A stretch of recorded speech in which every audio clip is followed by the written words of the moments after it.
Ouais. T'as bien fermé le verrou de la porte d'entrée? Inutile de répondre, de toute façon il allait devoir aller vérifier. Après avoir pris soin de dégivrer les pains de glace griffus qui lui servaient de pied en les collant de force au mollet adverse, elle avait attendu qu'il tende les bras vers Morphée pour l'envoyer en expédition dans le froid sibérien de l'entrée, qu'il chauffait à 16 car ils adhéraient à la mouvance écolo-pince. Ouais, je crois. Ouais. Bon, ok, je vais checker. Merci.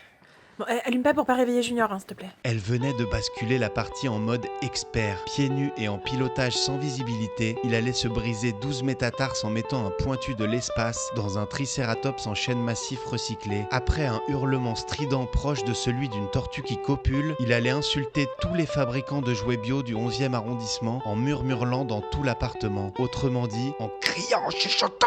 De toute façon, ça change rien que ce soit fermé ou ouvert, on est là. Bah, c'est facile à dire pour toi, c'est moi qui suis en première ligne.